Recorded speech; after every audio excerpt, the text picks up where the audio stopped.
Welcome back to Infidelity Tales Lab. We're incredibly grateful for your support. Before we begin today's tale, tell us, which city or country are you joining us from? We love connecting with our global audience. Now let's dive into today's story. James Morrison stood at his office window, surveying the Boston skyline he had helped shape over 2 decades. At 45, his muscular frame filled out his tailored suit with the same commanding presence that had intimidated competitors since he'd started Morrison Construction and Development. The reflection in the glass showed a man whose sharp features and steel-gray eyes conveyed authority without effort. He traced his finger along the edge of his mahogany desk, remembering the cheap particle board furniture from his first office. The memory of his father's bankruptcy still burned fresh, even after 30 years. That day had transformed 12-year-old James forever, watching the bailiffs strip their home bare while his father broke down. The lesson had been carved into his soul.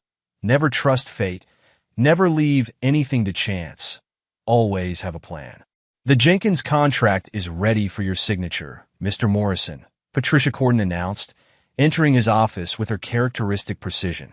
At 52, his CFO carried herself with the bearing of a general, her auburn hair streaked with dignified silver that matched her sharp business attire.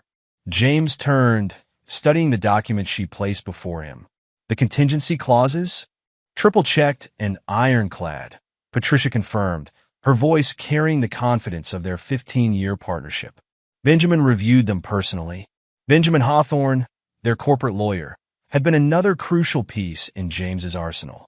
Together, they constructed a business empire that could withstand any storm. You've seen the trust modifications?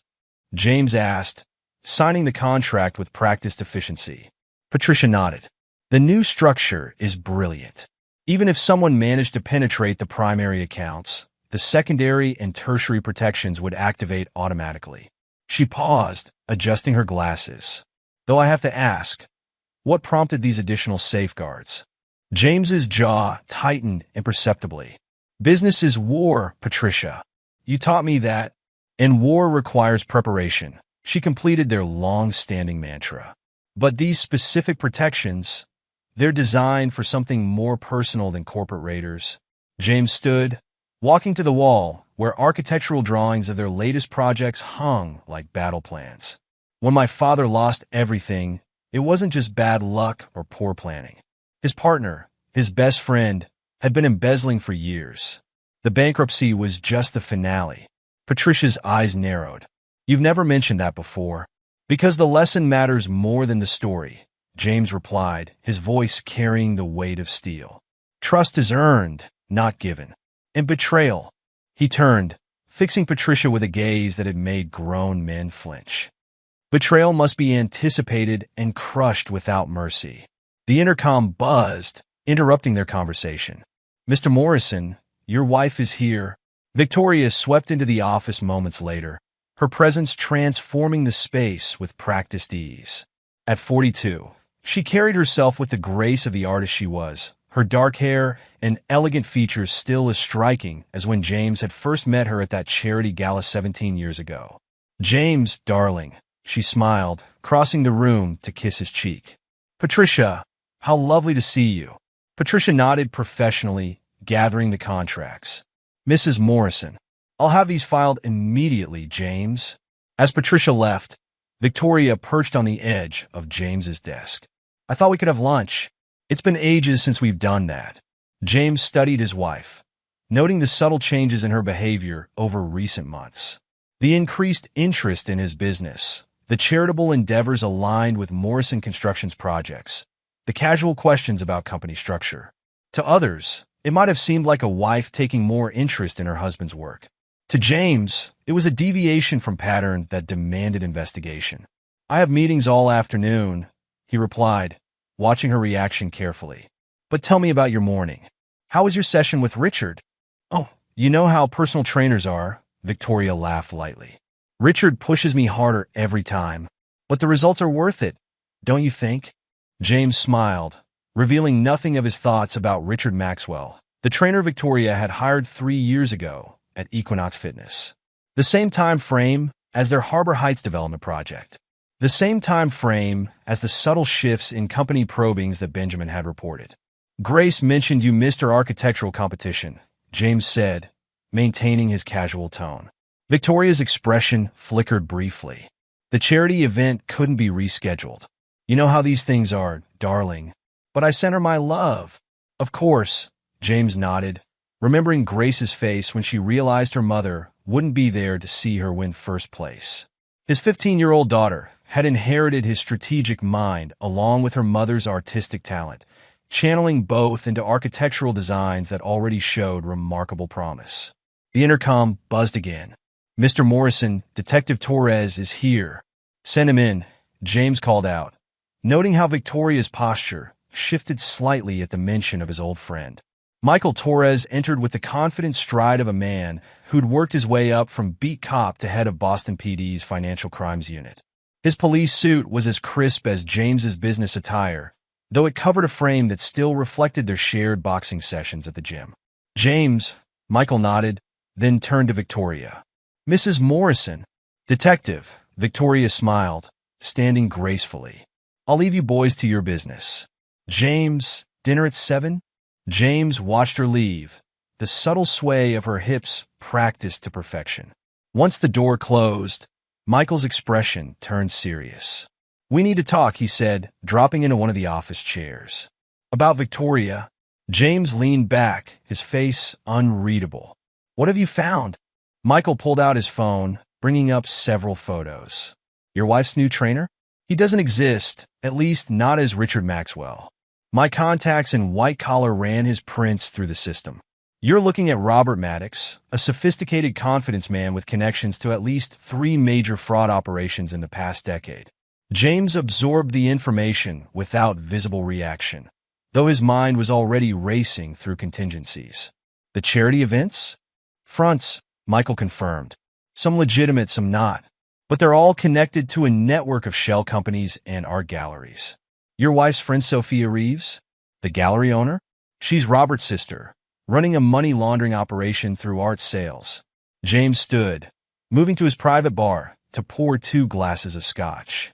The Harbor Heights project? They're planning something big, Michael nodded, accepting the drink. The timing of funds transfers the size of the project. It's perfect cover for major fraud.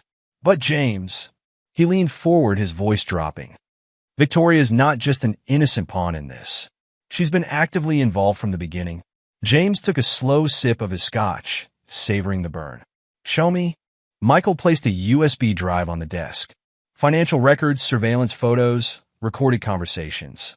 They've been planning this for years, James. Victoria was specifically chosen because of her connection to you. And Grace? Your daughter's trust is secure, Michael assured him. Whatever they're planning, they can't touch those funds. But James, he hesitated. This goes deeper than money. The way Victoria talks about you in these recordings, it's cold, calculated. James set his glass down with deliberate care. Thank you, Michael.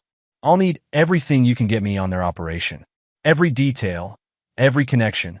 Already on it, Michael stood, straightening his jacket. But James, when this breaks, when you move against them, I can't be officially involved.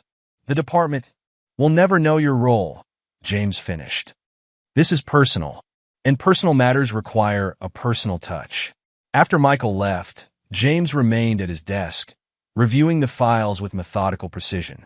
Each document, each photo, each recorded conversation built a picture of betrayal so complete it would have shattered a lesser man. But James Morrison had spent his life preparing for exactly this moment. He pressed the intercom. Give me Patricia and Benjamin. Immediately, within minutes, his CFO and lawyer were seated before him, reviewing the evidence with professional detachment. The company's secure, Patricia confirmed, her voice tight with controlled anger. The new protocols we implemented last quarter were actually better protected than ever. Benjamin nodded, his legal mind already mapping strategies.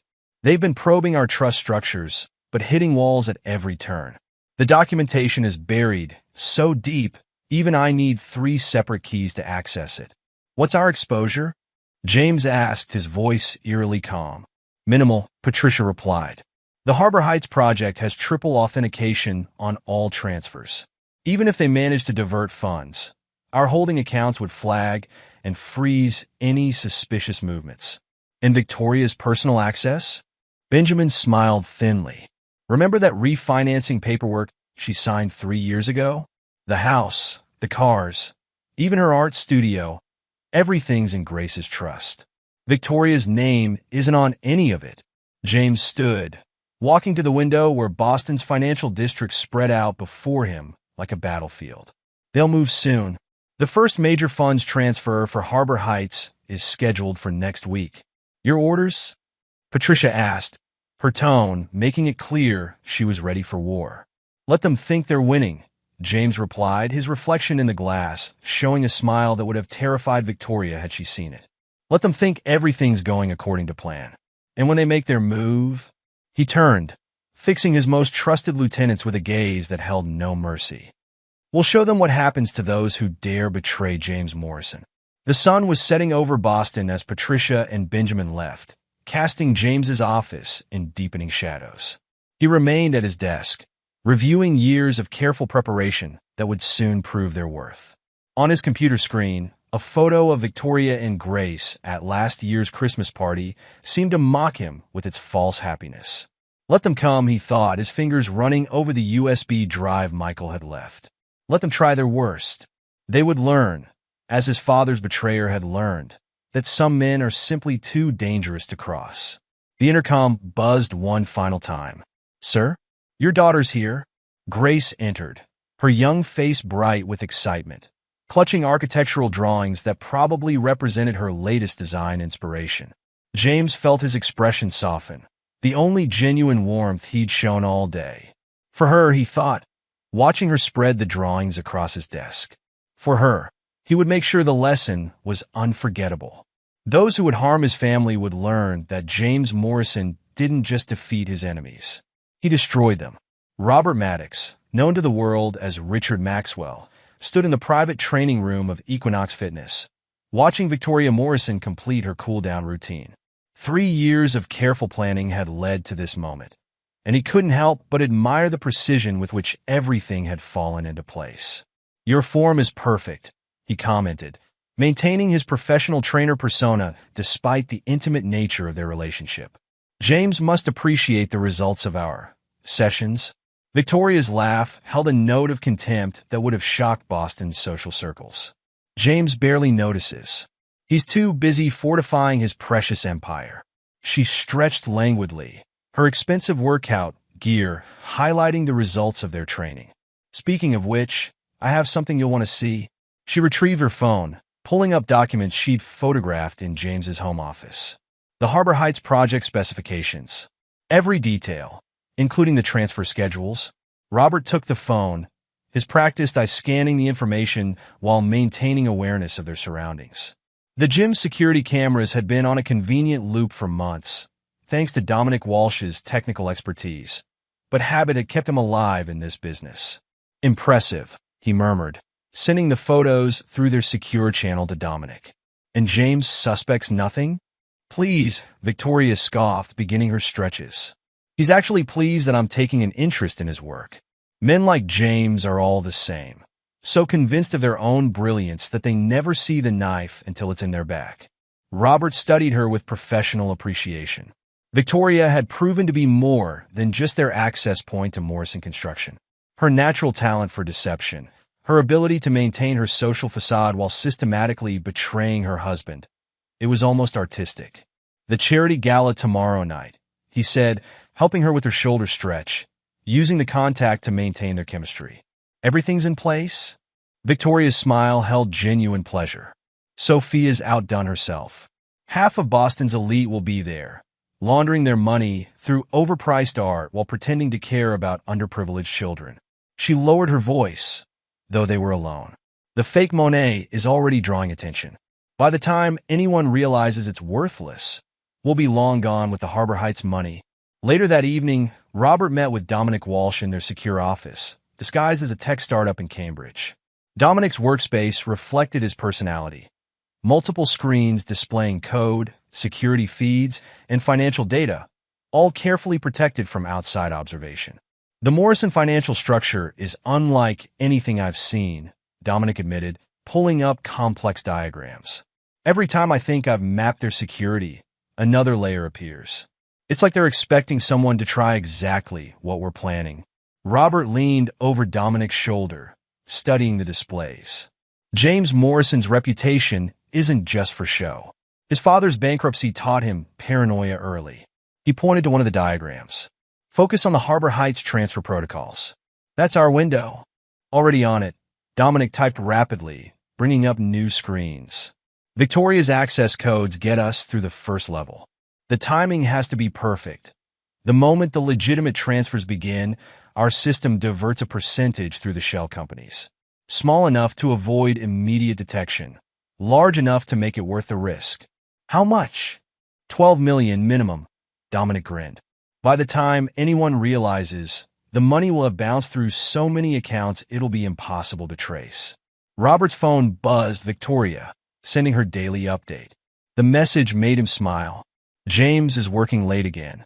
Apparently, the poor man's tired of his wife's disinterest in intimacy. If he only knew. Across town, Sophia Reeves supervised the final preparations for her gallery's charity event. The space had been transformed, featuring carefully selected pieces that would appeal to Boston's wealthy patrons.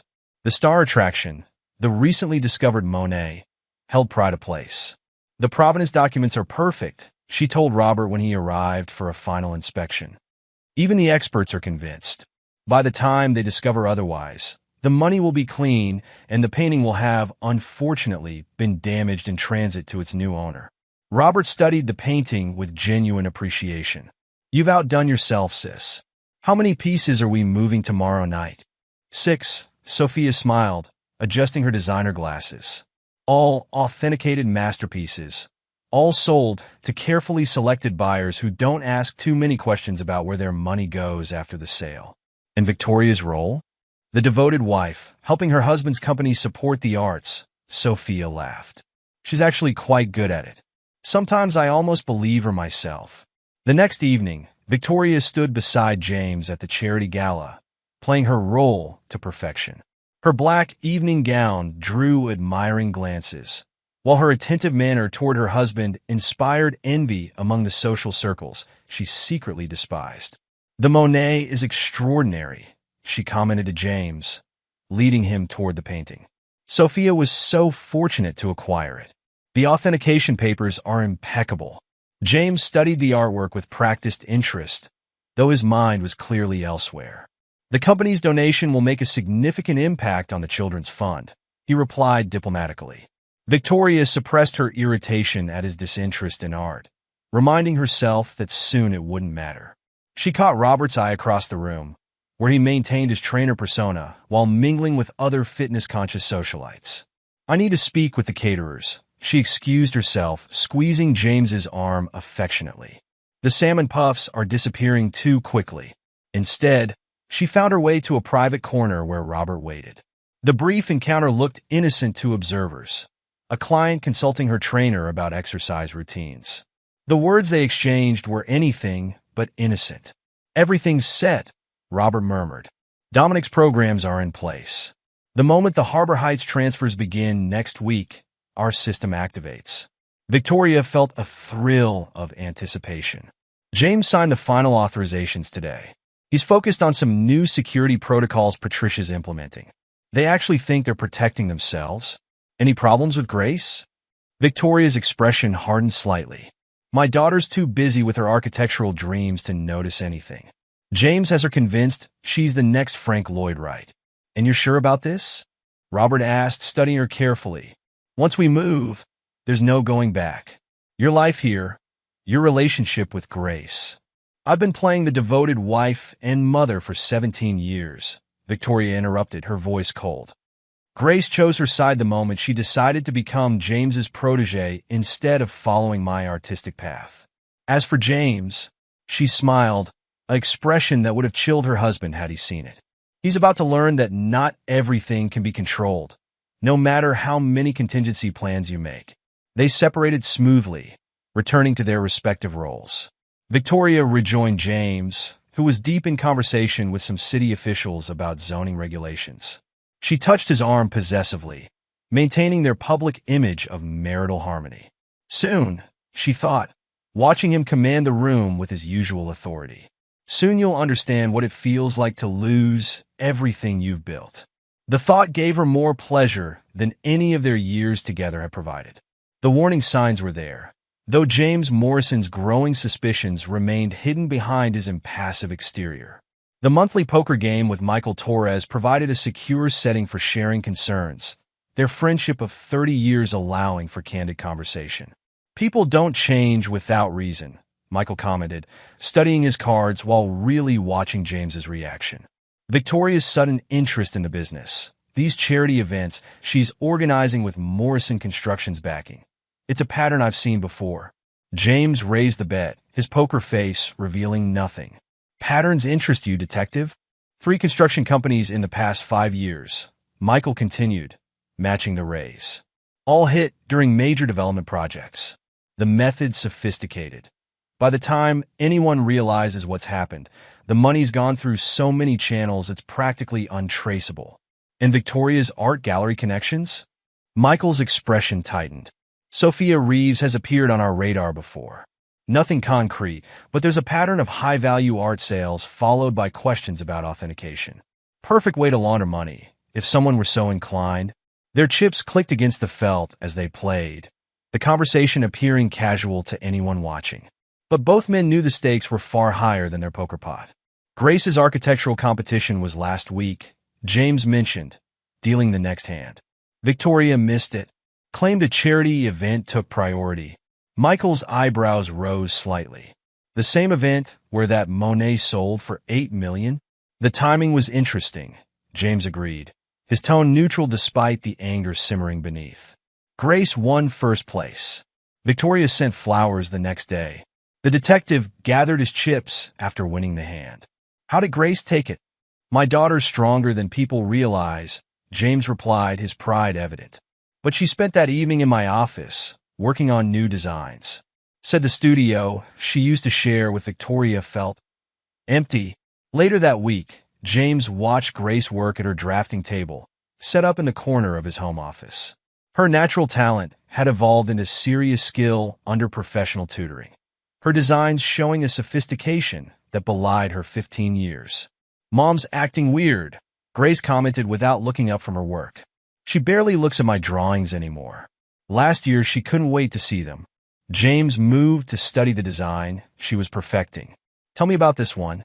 "It's a community center," Grace explained, her enthusiasm pushing aside her concerns about Victoria. "See how the structure integrates with the existing park? The solar panels are disguised within the architectural elements. And these curves aren't just aesthetic. They channel natural light and improve energy efficiency." "Impressive," James noted, genuinely appreciating the technical skill and creative vision displayed. "Have you shown this to the Harbor Heights development team?" Grace's face lit up. "Really? You think it's good enough?" "I think it's exactly what the project needs," James smiled, one of his rare genuine expressions. "We'll set up a meeting next week." The moment was interrupted by Victoria's voice from downstairs. "James? Are you up there?" Grace's expression closed slightly, her pencil moving with more force than necessary. James squeezed her shoulder supportively, before heading downstairs to find Victoria dressed for an evening out, her appearance as flawless as always.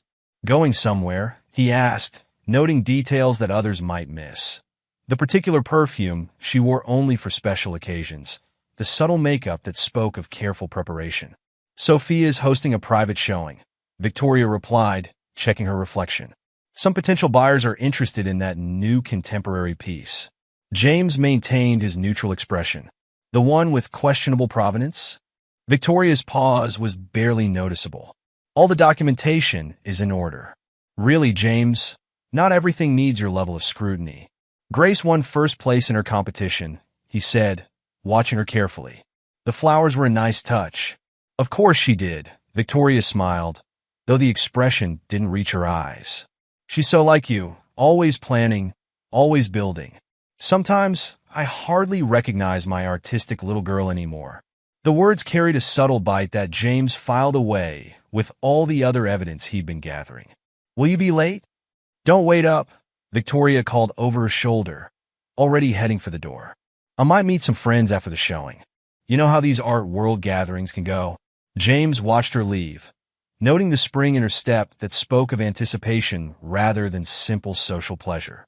Upstairs, he heard Grace return to her drafting table, the soft sound of pencil on paper carrying its own kind of comfort. His phone buzzed, a message from Patricia. The new security protocols were in place. Benjamin had finished restructuring the trust documents. Everything was ready. Another message followed, this one from Michael. Surveillance photos showed Victoria meeting Robert at their usual gym spot, their behavior notably more intimate than a trainer-client relationship would warrant. More photos documented meetings between Robert and Sophia, their sibling relationship obvious to those who knew to look for it. James poured himself a scotch, reviewing mental notes of Victoria's recent behavior. The missed events with Grace, the probing questions about company structure, the convenient timing of her charity galas with major business developments, all building to this moment, this week, when the Harbor Heights project would begin its first major fund transfers. His phone buzzed again. Victoria's message was typical of her recent communication style. "Honey, I'm going on a wild date with my new lover." The words were chosen to hurt, to provoke an emotional response that might lead to mistakes. James read them with the same detachment he'd shown to hostile takeover attempts. "You're married and have a kid to raise," he replied, making Victoria think her barb had struck home. Her dismissive response about Grace came quickly. "She's practically grown. Besides, she's your daughter more than mine these days." James set his phone down, listening to Grace work upstairs. Victoria's words confirmed what he'd already known. This wasn't just about money. This was about destroying everything he'd built, including his relationship with their daughter. "This is your final warning," he sent back, knowing she would interpret it as the desperate threat of a man losing control. Let her think that. Let her believe she had won. Victoria's reply came an hour later, after she'd left the gallery showing. "Goodbye, James. Don't try to find me when it happens." Upstairs, Grace's drafting lamp still illuminated her work. James climbed the stairs quietly, not wanting to disturb her concentration. She'd moved on to a new design, this one incorporating elements of strength and security into its aesthetic appeal. Everything's ready, he thought, watching his daughter work. Let them make their move. Let them think they've won. The trap was set. All that remained was to watch it spring. The door closed behind Victoria with a finality that echoed through James Morrison's study. He remained seated at his desk, his expression carved from stone as he reached for his phone. A single text to Patricia Corton, "Scorched earth." The CFO's response came immediately. "Executing Protocol 7. James activated his secure line to Benjamin Hawthorne. "Begin the sequence." "Already in motion," the lawyer replied, his voice tight with controlled anger. "You should know, we've detected sophisticated probing of our trust structures over the past months. The attempts originated from inside our network. Victoria's access codes? Used as cover for something much more complex. Whoever's behind this has serious technical capability. They've been mapping our entire financial architecture." James's fingers drummed once on his desk, his only outward sign of tension. "Activate the secondary protocols. I want every transaction from the past 3 years audited. All of them." Benjamin's surprise was evident. "That's thousands of..." "Every single one." James's voice carried the weight of command that had built his empire. "Start with the Harbor Heights project. Focus on subcontractor payments, material purchases, anything that could be manipulated without triggering immediate alerts." Patricia's voice cut in on the conference line. "Emergency procedures are active. All accounts now require triple authentication for transfers. I've frozen the secondary channels and activated our ghost protocols." "The trust documents?" James asked. "Sealed tighter than a nuclear bunker," Benjamin confirmed. "Even I can't access them without 3 separate keys and your direct authorization." Grace's voice drifted down from upstairs, where she was still working on her designs. The sound hardened James's resolve. "Patricia, initiate full surveillance on Victoria's known associates. I want every connection mapped, every financial transaction traced. Already done, Patricia replied. You should see what we've found on her art gallery friend, Sophia Reeves. The woman's been involved in some questionable authentication processes for high-value pieces. Keep digging, James ordered. Benjamin, activate our legal team. I want every contract, every document Victoria's touched in the past 5 years reviewed. Look for patterns, inconsistencies, anything that deviates from standard procedure. What about Grace's trust?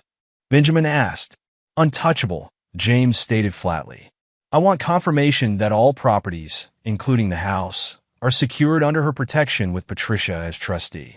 Done years ago, Patricia interjected. That refinancing paperwork Victoria signed? She never read the fine print. Everything's in Grace's name, managed through my office. Victoria's signature actually transferred her remaining rights to the trust. James allowed himself a moment of grim satisfaction. Years of preparation, layers of protection built like the foundations of his buildings. All of it ready for this moment. Sir, his security chief's voice came through the intercom. Detective Torres is at the gate. He says it's urgent. Send him up. Michael Torres entered the study with the focused energy of a man who discovered something significant. You need to see this. He placed a thick file on James's desk. We've been tracking unusual patterns in art sales across 3 states. High-value pieces changing hands through a network of galleries, including Sophia Reeves's establishment. James opened the file, studying the complex web of transactions Michael had mapped. Money laundering? On a massive scale, Michael confirmed. But that's not the worst part. Your wife's trainer? Richard Maxwell isn't his real name.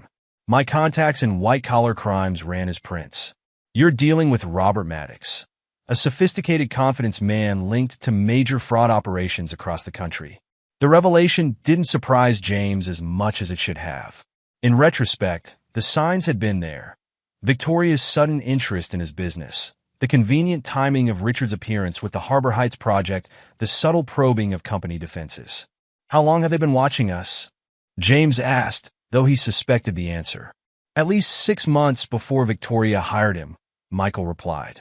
They're patient professional. They target major construction projects, the bigger the better. Harbor Heights would be their largest score yet. Patricia's voice came through the speaker. James, you need to see these transfer patterns. Someone's been testing our security, trying to find gaps in our authentication protocols. The attempts are sophisticated, military-grade encryption, bounced through multiple proxies. Their tech expert, Michael nodded. Dominic Walsh. He's a ghost in the system, but his work has a signature. We've seen it in 3 other construction company breaches. James stood, moving to the window where Boston's financial district spread out before him. His reflection showed a man ready for war. Patricia, implement the blackout protocols. I want every system locked down, every access point triple secured. No transactions proceed without direct authorization from both you and me. Already done, she confirmed. But James, there's something else. The subcontractor payment reviews we started, we've found discrepancies. $12 million worth. Benjamin's sharp intake of breath was audible over the line. How did they manage that? They didn't. James smiled coldly. Patricia's fail-safes caught the attempts. The funds were automatically diverted to our secure holding accounts, pending verification. They think they've succeeded, but they're actually trapped in our system. Michael raised an eyebrow. You expected something like this?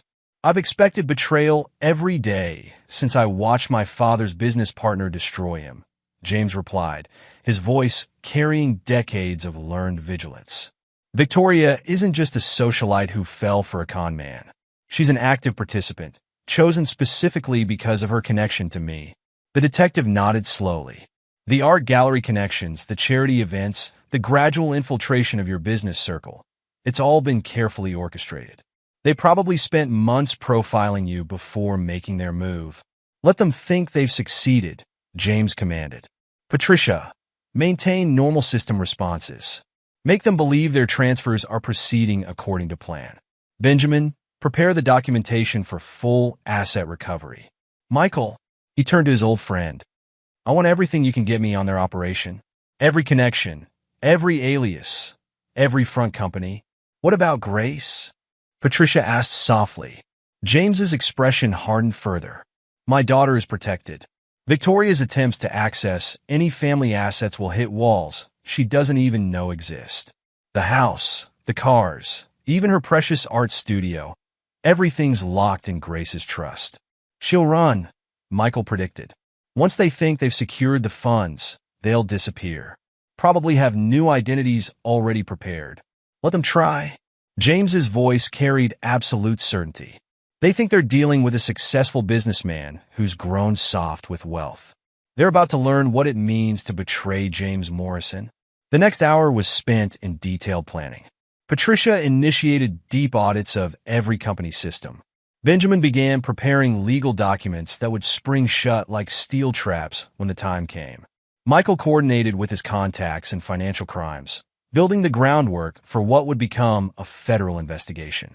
Through it all, James maintained his calculating calm, orchestrating the response with the same precision he'd used to build his empire. Each move was considered, each contingency planned for, each potential reaction anticipated. Upstairs, Grace continued working on her designs, unaware of the war being planned below. The sound of her music drifting down strengthened James's resolve. Victoria hadn't just betrayed him. She betrayed their daughter, abandoned her own flesh and blood for a con man's schemes. One last thing, James addressed his trusted lieutenants. From this moment forward, we operate on a need-to-know basis. Only the four of us know the full scope of our response. Let them think their plan is working. Let them believe they've beaten us. Michael stood, straightening his jacket. I'll start unofficial surveillance immediately. They'll never know they're being watched. Patricia, Benjamin, maintain normal operations. If Victoria or her associates make any inquiries, respond as you would have before. Let them think their infiltration is still secret. As his allies moved to execute their assigned roles, James remained in his study, reviewing years of preparation that were about to prove their worth. On his desk, Victoria's final message still glowed on his phone screen, a challenge she thought would break him, not realizing she'd just triggered a response that would destroy her entire world. Let them come, he thought, his mind already mapping out the moves and countermoves that would follow. Let them think they've won. The time for mercy, for second chances, for forgiveness, that was past. Now there would only be consequences, delivered with the same ruthless efficiency that had built Morrison Construction from the ground up. The war had begun, and James Morrison had never lost a war. Special Agent Rachel Martinez sat across from Detective Michael Torres in a secure conference room at the Boston FBI field office. The wall behind her displayed surveillance photos and financial diagrams tracking Robert Maddox's organization across multiple states. He's not working alone, Martinez explained, her laser pointer highlighting key connections. His tech expert, Dominic Walsh, has compromised systems at 3 other construction companies. They target businesses during major projects, when large fund transfers won't raise immediate suspicion. Michael studied the complex web of relationships. And Victoria Morrison? Carefully chosen, Martinez confirmed, pulling up Victoria's file. They profile potential targets for months. Morrison Construction's Harbor Heights project would be their biggest score yet. $500 million in total transfers. Perfect cover for large-scale fraud. James needs to know everything, Michael stated, his loyalty to his old friend evident. Martinez nodded, understanding the unofficial nature of their meeting. Officially, this is an ongoing federal investigation. Unofficially, she passed him a secure drive. Everything we have on Maddox's operation, including his connection to Sophia Reeves, the gallery owner, Robert's sister, Martinez revealed, bringing up another set of photos. She runs a sophisticated money laundering operation through art sales. High-value pieces with questionable authentications. Private buyers who don't ask questions. It's the perfect way to clean large sums. Back at Morrison Construction's headquarters, Patricia Corden worked through the night, her computer screens displaying complex financial data. Benjamin Hawthorne sat nearby, reviewing legal documents with focused intensity. Look at this, Patricia called, highlighting a series of transactions. The way they structured these subcontractor payments, it's brilliant in a twisted way. If we hadn't had the verification protocols in place, Benjamin moved to study the screen. They nearly got 12 million through before our safeguards caught it. The question is, do we let them know we've detected the fraud? James was clear, Patricia replied. Let them think they're winning. Every attempt they make reveals more of their network. The lawyer nodded, returning to his documents. The trust structures are holding.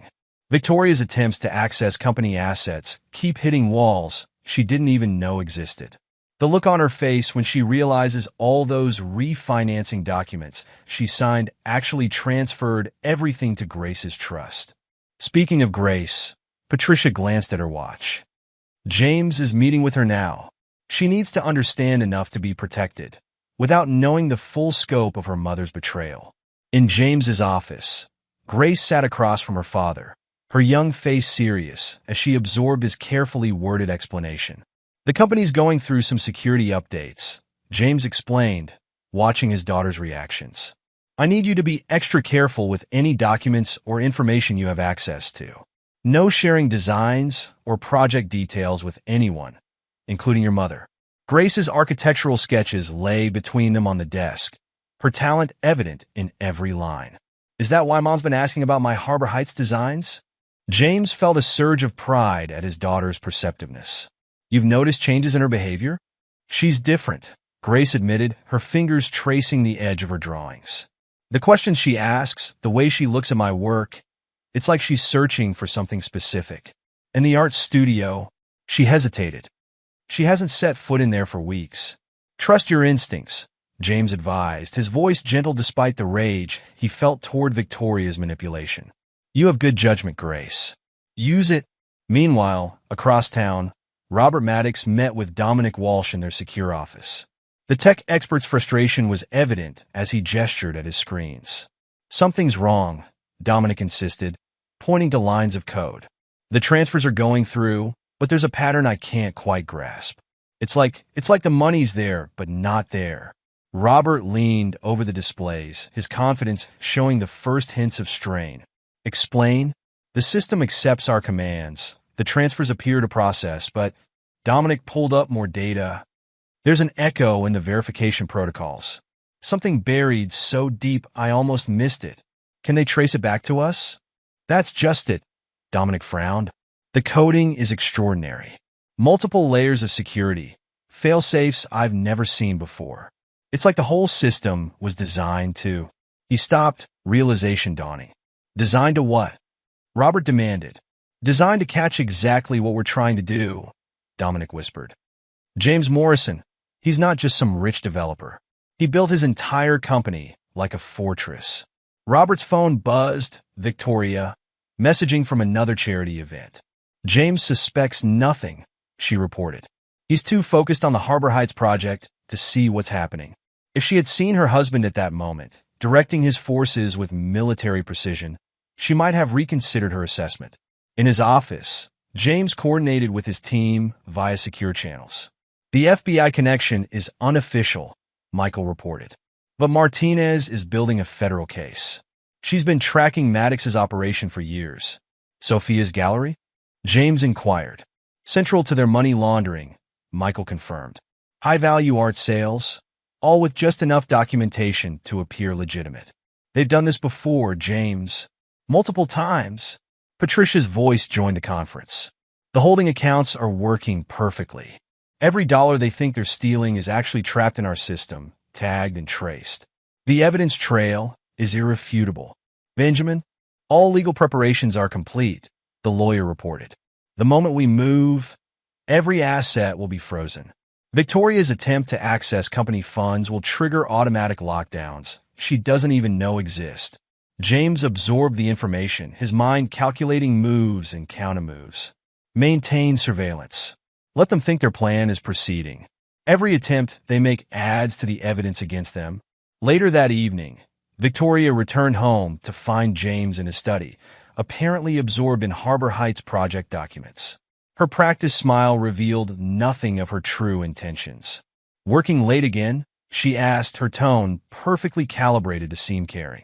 James looked up, his own expression giving away nothing of what he knew. Harbor Heights requires attention to detail. Every element must be precise. Victoria moved to perch on his desk, a familiar gesture that had once seemed intimate but now felt like an invasion. You were too hard, darling. You should learn to trust others more. Trust must be earned, James replied, the double meaning lost on his wife. Speaking of Harbor Heights, how was the charity event? I understand Sophia sold several pieces. Oh, you know how these things are, Victoria waved dismissively. The wealthy love to feel philanthropic while acquiring art. Everyone wins. James nodded, watching her with hidden knowledge of exactly how the money laundering scheme worked through these sales.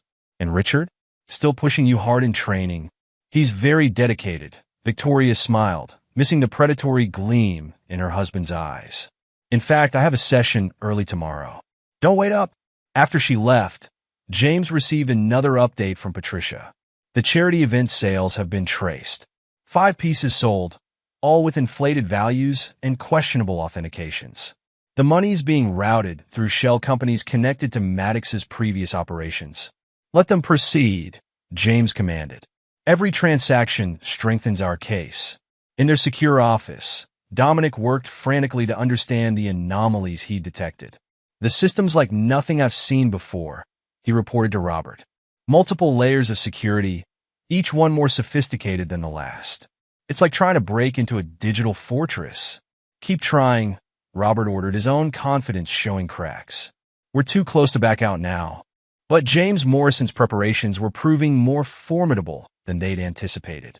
Each probe of his company's defenses, each attempted breach, each manipulated transaction, all were being meticulously documented, building an airtight case that would eventually destroy them. The war continued, invisible to most but fought with ruthless intensity. And James Morrison, the man they dismissed as a wealthy builder past his prime, was proving to be a far more dangerous opponent than they'd ever imagined. The following days revealed the true extent of James Morrison's preparations. Victoria's attempts to access company funds hit walls of paperwork she didn't even know existed, each failed attempt documented and added to the growing evidence against her. The house transfer alone is a masterpiece, Benjamin explained during a secure meeting in James's office. When Victoria signed those refinancing documents 3 years ago, she actually transferred full ownership to Grace's trust. Patricia's listed as trustee, with you as secondary executor. Victoria's name isn't on a single deed. James studied the legal documents with satisfaction. And the company assets? Protected by multiple layers of trusts, Patricia confirmed, pulling up detailed financial records. Even the Harbor Heights project has separate legal entities controlling each phase of development. They think they're stealing from the main company accounts, but they're actually trapped in our verification system. The CFO's screens displayed complex transaction logs. Look at this. They've already attempted to embezzle $12 million through manipulated subcontractor payments. Every dollar is sitting in our secure holding accounts, tagged and traced. The evidence trail is perfect. Michael Torres entered, carrying new surveillance photos. Martinez's team has been tracking their movements. Sophia's gallery is definitely their money laundering hub. They've sold over 20 pieces in the past month alone, all with questionable authentications. Victoria's involvement? James inquired, his voice cold. Active participant from the beginning, Michael confirmed. She was specifically chosen for this operation, James. Her social connections, her position as your wife. They've been planning this for years. Grace's voice drifted down from her upstairs workspace, the sound of her architectural software clicking as she refined her designs. The noise strengthened James's resolve. Show me the full financial structure, he commanded. Patricia brought up detailed diagrams on the main screen. The company's divided into multiple entities, each with its own security protocols. Even if they managed to breach one section, the others would automatically lock down. It's like a financial version of a nuclear submarine, multiple watertight compartments. The trust documents? James asked. Benjamin opened his legal files, layered like an onion. Each shell appears normal until you try to access it. Then you hit another level of security. Victoria's lawyers will spend years trying to unravel it, but Grace's inheritance is completely protected. And the Harbor Heights project? That's the brilliant part, Patricia smiled grimly. The $12 million they think they've stolen? It's actually providing us with a perfect record of their methods. Every transfer attempt, every account they've used, it's all being logged and verified. James studied the complex web of protection he'd built over years. Show me their latest attempts. Patricia brought up new data. They're getting frustrated. Their tech expert, Dominic Walsh, has tried to breach our secondary systems 4 times in the past 2 days. Each attempt was blocked and documented. He knows something's wrong, Michael added. Martinez's surveillance shows increased activity at their operations center. They're starting to realize they're not dealing with a normal corporate target. Benjamin reviewed more legal documents. The evidence we're gathering, it's beyond anything they could fight in court. Bank records, transfer logs, surveillance footage. Every attempt they make strengthens our case. And Victoria's personal assets? James inquired. Non-existent. Patricia confirmed with professional satisfaction. Everything of value is either company property or in Grace's trust. The art studio, she thinks, is her private sanctuary, listed as an educational facility under Grace's name. The cars? Company leased. Even her personal accounts are actually subsidiary to the main family trust. James allowed himself a moment of grim pleasure. She never read the documents, did she? People rarely do. Benjamin smiled coldly. She was so busy playing her role as the supportive wife. She signed everything we put in front of her. Each signature transferred more control to the trust structure. What about Robert's previous operations? James asked, turning to Michael. The detective brought up FBI files. 3 construction companies in the past 5 years. Same basic method. Identify a major project, infiltrate through personal connections, then strike during large fund transfers. But they've never encountered security like yours. Dominic Walsh's capabilities? Exceptional, Patricia admitted. But he's facing systems designed specifically to catch this kind of attack. Every time he probes our defenses, he leaves more evidence. Grace appeared in the doorway, architectural drawings in hand. Dad, I've finished the community center revisions. Do you have a minute? James's expression softened slightly. Always for you. Come show me. As Grace spread her designs across a side table, the others watched with mixed emotions. This was what they were really protecting. Not just money or reputation, but a future that Victoria had tried to destroy. Keep monitoring, James ordered his team quietly. Document everything. When we move, I want no possibility of escape. The meeting dispersed, each member returning to their assigned tasks. James remained with Grace, discussing her architectural innovations while his machines of justice continued grinding forward. Victoria's betrayal would be answered not with quick revenge, but with the same methodical precision that had built his empire. The trap was set, the evidence mounting, the noose tightening with each passing day. Victoria and her conspirators thought they were executing a brilliant plan. They didn't realize they were actually sealing their own destruction.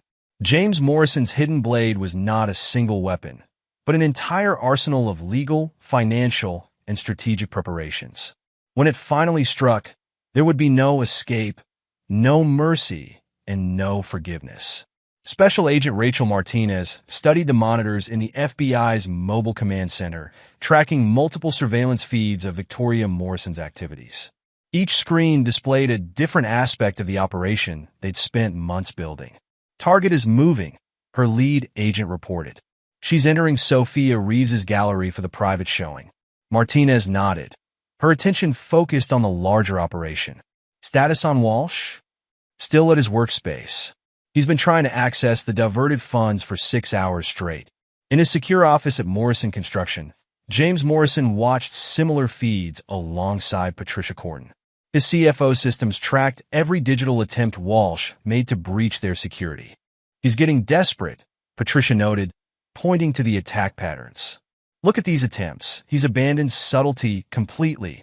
James studied the data with cold satisfaction. Show me the holding accounts. Patricia brought up the financial displays. The $12 million Walsh and Maddox thought they'd stolen sat safely in protected accounts, each attempted access adding to the evidence against them. They still think they succeeded, Patricia explained. Every time they try to move the money, our system feeds them false confirmations while documenting their methods. The intercom buzzed. "Sir, Detective Torres and Agent Martinez are here." James activated the secure conference room's protocols. Michael entered with Martinez, both carrying fresh intelligence. "Walsh is leaving breadcrumbs everywhere," Martinez reported, spreading photos across the table. "He thinks he's covering their tracks, but Patricia's security team has been documenting every move." "The art gallery?" James inquired. Michael pulled up surveillance images on the main screen. "Sophia's hosting another private showing tonight. We've identified 6 pieces with fraudulent authentications.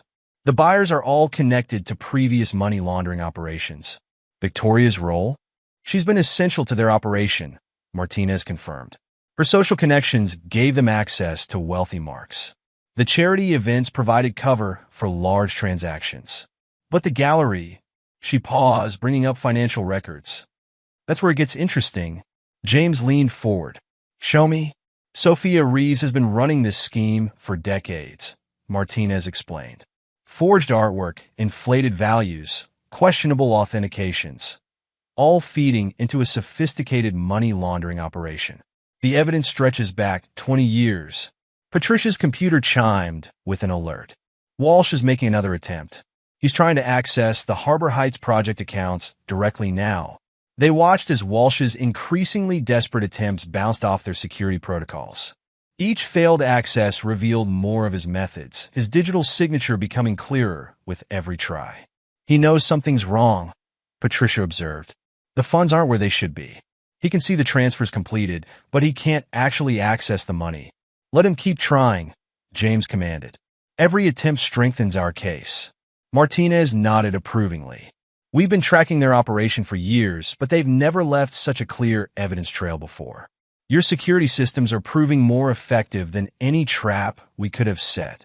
In his temporary office, Dominic Walsh fought growing panic as another access attempt failed.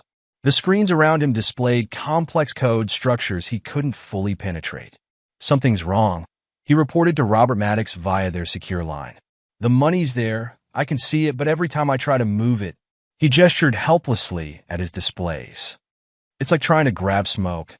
At Sophia's gallery, Victoria circulated among wealthy patrons, playing her role of sophisticated art consultant.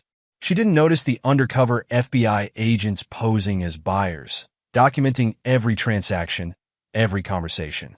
"The provenance on this piece is impeccable," she assured a potential buyer, indicating a supposedly recently discovered masterpiece. "Sophia has connections with the finest authentication experts in Europe." The buyer nodded, secretly recording every word. In the FBI command center, Martinez added the conversation to their growing evidence file. "They're actually documenting their own crimes," she remarked to James. "Every sale, every fraudulent authentication, every money laundering transaction. It's all being recorded in real time." James watched the feeds with calculated patience. "Show me the network analysis." Martinez brought up complex diagrams tracking connections between Maddox's various operations. "Walsh's digital signature appears in multiple fraud schemes. Construction companies, art galleries, even some tech startups, all hit during major financial transactions. But they've never encountered security like yours," Michael added. "Walsh's frustration is making him sloppy. He's leaving traces even a rookie could follow." Patricia's system pinged again. Another attempt to access the holding accounts. This time he tried to... "Oh, this is interesting." She highlighted new data. "He's finally realized something's fundamentally wrong with the transfers. Look at these diagnostic attempts." James studied the patterns. "He's discovering our trap." "Too late to help them," Martinez smiled grimly. "We have everything we need. Digital forensics, financial records, surveillance footage. It's one of the strongest cases I've seen in 20 years with white-collar crimes." In the gallery, Victoria's phone buzzed with an urgent message from Robert. "Walsh says something's wrong with the transfers. Get out now." But she couldn't leave without drawing attention. The gallery was full of potential buyers, all examining Sophia's carefully curated collection of forged masterpieces. Back in the command center, Martinez received updates from her team. "Walsh is starting to delete files. He thinks he's covering their tracks, but every deletion attempt is being captured and preserved." "Sophia's gallery?"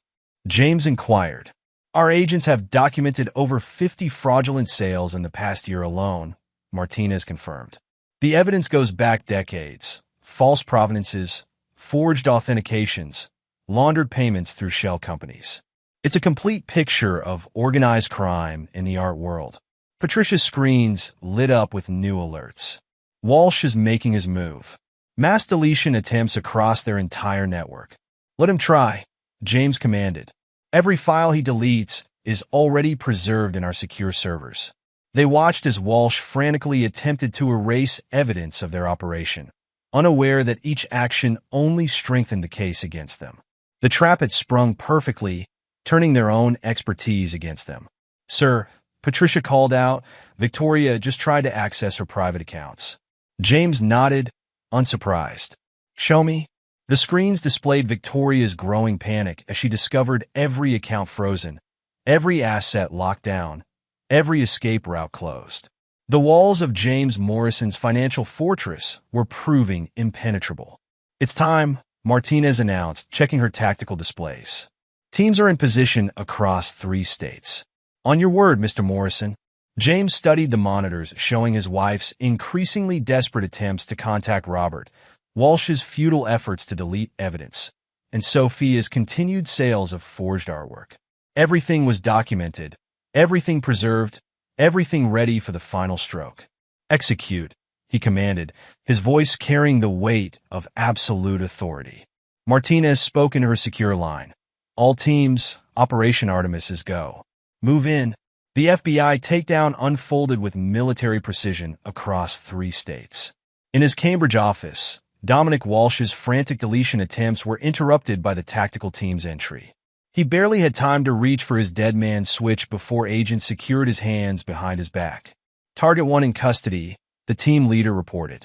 In the mobile command center, Martinez watched the synchronized operation through multiple feeds. Status on the gallery? Teams in position, waiting for the next sale to complete. Inside Sophia Reeves's gallery, the evening's featured auction proceeded with artificial elegance. Sophia stood at the podium, unaware of the agents positioned among her wealthy clientele. And now, ladies and gentlemen, our recently authenticated Monet. Her presentation was cut short by the tactical team's entry.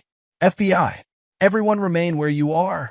Sophia's practiced composure cracked as agents secured the artwork and began corralling suspects. Her attempts to reach her phone were blocked by an agent in evening, who'd been posing as a buyer. Sophia Reeves, Martinez's lead agent, announced, "You're under arrest for fraud, money laundering, and conspiracy." At Morrison Construction, James watched the operation unfold alongside Patricia and Michael. His expression remained impassive as years of planning reached their culmination. Robert and Victoria? He inquired. Michael checked his tactical feeds. Moving exactly as predicted. They're heading for Logan International.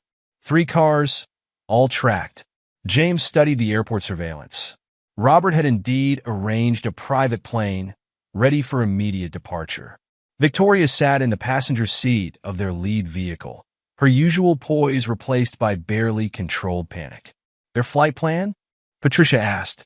Filed for Toronto, Martinez replied through the secure line. But the actual fuel load suggests the Cayman Islands. We have teams in both locations, plus their likely alternates. The convoy of escaped vehicles approached Logan's private aviation terminal. Robert's face showed the first signs of real fear as the security codes failed to open the gate. Something's wrong, he snapped at Victoria. Call your contact in the tower. Victoria's trembling fingers dialed the number, but the phone only reached an FBI recording. Around them, unmarked vehicles moved into blocking positions. The second car is trying to break away, Michael reported, watching the tactical feeds.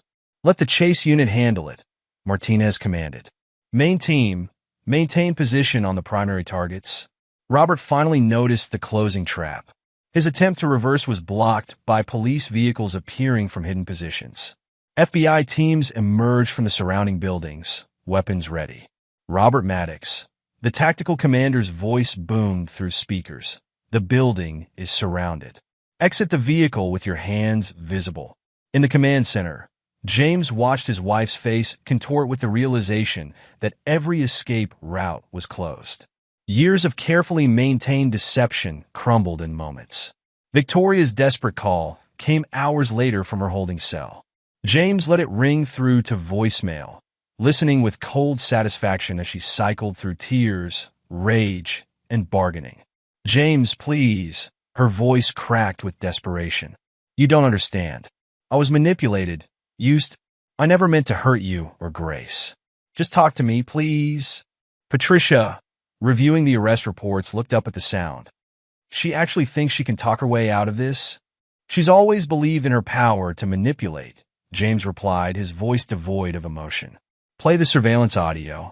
The recordings filled his office. Victoria's conversations with Robert planning the fraud, her cold discussions about using Grace's trust to access funds, her laughter as she described James's apparent ignorance of their scheme. "The evidence is comprehensive," Benjamin confirmed, reviewing the legal files.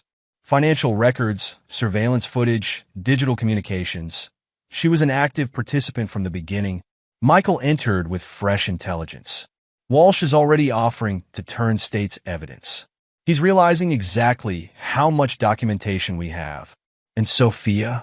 "Broken." Michael smiled grimly. "The FBI found records going back decades. Her entire art fraud operation is exposed. International authorities are already freezing accounts across 12 countries." James stood at his office window, watching FBI vehicles secure the private terminal. Robert and Victoria remained in separate holding cells, their carefully planned escape transformed into the closing act of their own downfall. "Sir," his secretary called through the intercom, "Grace is asking about her mother's arrest. The news is breaking on local stations." "Have her come to my office," James commanded. The time for shielding his daughter had passed. She deserved to understand the full scope of her mother's betrayal. Grace entered moments later, her young face showing a maturity beyond her years. "You knew," she stated, not asked. "You were ready for this?" "Yes," James confirmed, watching his daughter process the truth. The trust documents, the house transfers, all the legal papers Mom signed. Grace's analytical mind pieced together years of preparation. "You were protecting us all along." James moved to stand beside his daughter. "Everything is secured in your name, with Patricia as trustee. Your mother can't touch any of it." Grace nodded, her expression hardening with resolution. "Good." She chose her path. Now she can live with the consequences. The legal proceedings unfolded over 18 months, each hearing revealing new layers of betrayal and deception. James sat in the courtroom with cold satisfaction as Robert Maddox faced the full weight of federal prosecution. The defendant orchestrated a sophisticated criminal enterprise, the prosecutor detailed, targeting multiple construction companies through personal connections. The evidence shows a pattern of fraud, money laundering, and racketeering stretching back more than a decade. Robert's expensive legal team wilted under the mountain of evidence. Walsh's testimony, secured through a plea deal, provided technical details of their methods. Digital records documented every attempted theft, every fraudulent transfer, every breach attempt. The verdict came as no surprise. 25 years for multiple federal violations. Robert's confident smirk finally cracked as he was led away in shackles. Dominic Walsh's cooperation earned him a reduced sentence. His technical expertise turned against his former associates, helping prosecutors untangle the complex web of digital fraud. Sophia's art world empire crumbled spectacularly. International authorities discovered her gallery had been the nexus of a massive fraud scheme, selling forged artwork through a sophisticated laundering operation. The investigation led to indictments across the global art market. Victoria's trial proved the most satisfying for James. She sat in the defendant's box, designer outfit replaced by prison garb, as Benjamin's legal team methodically destroyed her claims of innocence. The defendant was not merely complacent, Benjamin argued, presenting surveillance footage. She was an active participant, chosen specifically for her connection to Morrison Construction. The evidence shows years of calculated deception. Victoria's tearful testimony about being manipulated by Robert collapsed under cross-examination. Benjamin played recordings of her planning sessions with Robert, her cold discussions about exploiting her marriage, her laughter at James's apparent ignorance. "Mrs. Morrison," Benjamin pressed, "how do you explain your recorded statement about using your daughter's trust to access company funds?" Victoria's carefully constructed facade of victimhood shattered. Her attempts to appeal to James in the courtroom met his impassive gaze. The divorce proceedings moved with unprecedented speed, supported by the criminal convictions. Victoria's claims to marital assets were systematically dismantled. "Your Honor," Benjamin presented, "the defendant's actions constitute a clear breach of fiduciary duty." The trust documents she signed, believing them to be routine refinancing papers, actually transferred all assets to her daughter's protected trust. The judge's ruling was unequivocal. Victoria would leave the marriage with nothing but her crimes. 8 years in federal prison gave Victoria ample time to contemplate her choices. Upon release, she found herself blacklisted from both the art world and Boston's social circles. Her attempts to contact Grace met swift legal response. Restraining orders and court injunctions erected an impenetrable barrier. James watched his empire grow stronger from the aftermath. Morrison construction and development doubled in size, the Harbor Heights project standing as a testament to resilience. The company's board expanded to include both Patricia and Michael Torres, the latter now retired from the police force and heading their enhanced security division. Grace, at 17, blazed her own trail at MIT's accelerated architectural program. Her designs caught the attention of major firms, combining her father's pragmatic strength with her own innovative vision. The time she once spent in Victoria's art studio was now invested in learning the construction business from James. In his new penthouse, overlooking the completed Harbor Heights development, James reviewed the latest project proposals. Grace's signature on the architectural plans promised a future built on stronger foundations than before. The business world whispered about the man who turned betrayal into triumph. His employees spoke with pride about his loyalty to those who stood faithful. But it was the precision of his revenge, the methodical destruction of those who tried to destroy him, that truly cemented James Morrison's reputation. Victoria's release from prison 8 years later meant nothing to the empire she'd tried to steal.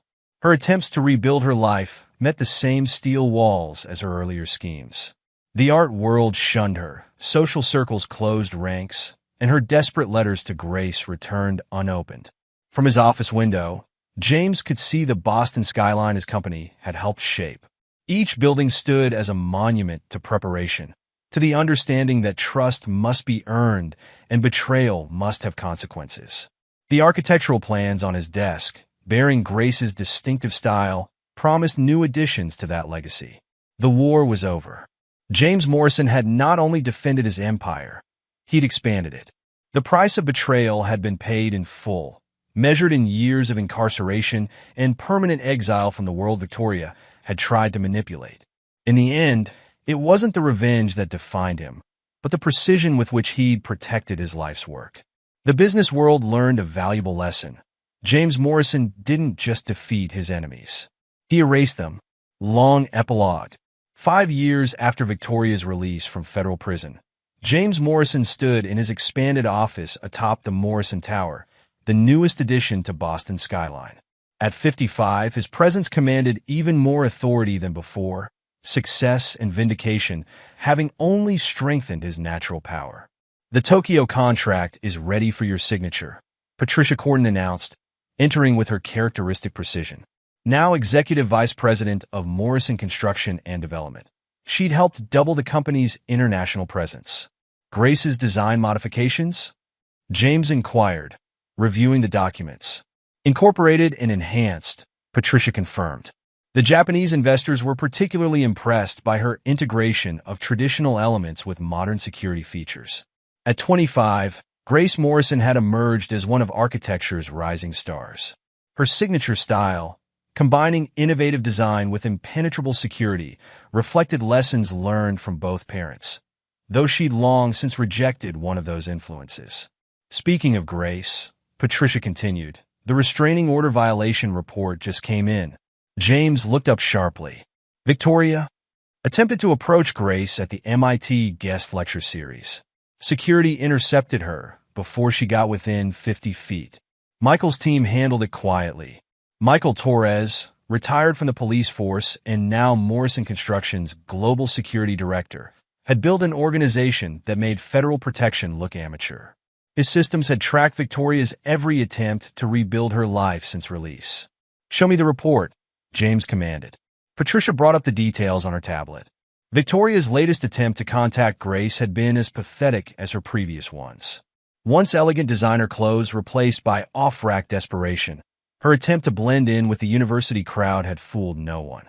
"She's working as an art consultant at a strip mall gallery in Providence," Patricia noted, "trying to rebuild her connections, but..." She shrugged eloquently. "Your reputation ensures no legitimate gallery will touch her." And Robert, still serving his 25 years at Fort Dix. His latest appeal was denied last month. Dominic Walsh's testimony continues to shut down every legal avenue. James allowed himself a moment of satisfaction. Walsh's deal had proven valuable. His technical expertise now helped protect other companies from similar schemes, while his testimony kept Robert Maddox firmly behind bars. Sophia Reeves? "The art fraud investigation is still expanding," Patricia reported. Interpol has traced connections to galleries in 6 more countries. They've recovered over $300 million in forged artwork so far. She's facing additional charges in France and Germany. The intercom buzzed. "Mr. Morrison? Your daughter is here." Grace entered, her professional attire and confident stride showcasing her evolution from teenage prodigy to accomplished architect. At 25, she'd already led major projects on 3 continents. "The Singapore proposal is ready," she announced, spreading detailed drawings across her father's desk. "We've integrated the environmental systems you suggested while maintaining the security protocols." James studied the designs with pride. Every line showed the precision he'd taught her, while the innovative elements proved she'd surpassed her teachers. "Have you seen the latest attempt?" he asked carefully. Grace's expression hardened. "Security handled it. I didn't even have to acknowledge her existence." She turned to Patricia. "Show him the Thompson Foundation designs." Patricia brought up Grace's latest project, a secure facility disguised as an art center. The irony of using Victoria's world of art as cover for high-security installations had not been lost on any of them. The Foundation's board approved it unanimously, Grace continued, purposefully moving past the topic of her mother. "Construction starts next month." A notification popped up on Patricia's tablet. The Hong Kong investors are ready for the video conference. And Benjamin sent an update on the European expansion. Benjamin Hawthorne, now Chief Legal Officer of Morrison's Global Operations, had turned the lessons of Victoria's betrayal into an ironclad legal framework. His team's protocols had become the industry standard for corporate security. "Put them through," James directed, moving to the conference area. Grace walked them through the security features. As Grace presented to the international investors, James reflected on the empire they'd built from betrayal's ashes. Morrison Construction and Development had expanded far beyond Boston, with offices in 12 countries and projects across the globe. The Harbor Heights development, their first major project after Victoria's betrayal, had become a template for secure luxury developments worldwide. Its success had attracted investors eager to replicate its combination of elegance and impenetrability. Later that evening, in his penthouse overlooking the city, James reviewed reports from Michael's security team. They tracked Victoria's increasingly desperate attempts to rebuild her life with methodical precision. Her latest art consultation business was failing, just like the 3 before it. Every potential client with significant resources received quiet warnings about her history. The art world's doors remained firmly closed, her expertise tainted by association with Sophia's massive fraud scheme. Robert's prison communications revealed his own growing desperation. His appeals exhausted, his outside resources drained by legal fees. He'd been reduced to writing a memoir that no reputable publisher would touch. The man who'd once commanded a sophisticated criminal enterprise now spent his days in a federal prison's general population. Dominic Walsh, having served his reduced sentence, now worked for a cybersecurity firm under strict supervision. His skills were valuable, but his reputation ensured he'd never again have access to significant financial systems. He served as a cautionary tale in corporate security seminars. Sophia's art fraud empire had crumbled completely. International investigations had exposed decades of forgery and money laundering. Museums and collectors worldwide were still discovering her fake masterpieces in their collections, each revelation adding years to her sentences in multiple countries. A message from Grace appeared on James's secure phone. Tokyo team loves the design. Dinner to celebrate? Your choice of restaurant? He replied, proud of her latest success. Grace had grown into everything Victoria had abandoned. Talented, disciplined, and absolutely loyal to the family legacy. She'd taken the art she once shared with her mother and transformed it into something stronger, just as James had transformed betrayal into empire. Victoria's latest financial records appeared in James's daily briefing. Her attempts to access old social connections had failed consistently. Former friends refused to acknowledge her, charity boards rejected her applications, and social invitations never arrived. The woman who'd once commanded Boston's elite social circles now lived in a modest apartment above a convenience store. Sir, his security chief called through the intercom. Ms. Winters attempted to send another letter to Grace's office. Standard protocol, James commanded. The letter would be documented and destroyed like all its predecessors. The contrast between his children's trajectories gave James particular satisfaction. Grace's success grew monthly, her designs reshaping skylines across Asia and Europe. Meanwhile, Victoria's only other child, a son born during her brief second marriage after prison, struggled with the stigma of his mother's notoriety. A report from Michael's team detailed Victoria's latest living situation. The Providence Strip Mall gallery barely covered her rent, forcing her to supplement her income with private art lessons to disinterested housewives. Her attempts to date had failed as potential partners discovered her history. James closed the reports, turning to the architectural plans spread across his desk. Grace's signature on the Tokyo project represented everything he'd fought to protect: talent, integrity, and the unshakable strength that came from understanding betrayal's cost. The empire he'd built with Patricia, Benjamin, and Michael had become something far greater than Victoria had tried to steal. Morrison Construction and Development now shaped the very definition of secure development worldwide. Their projects combined beauty with impenetrability, Grace's designs ensuring that every structure they built was both elegant and unassailable.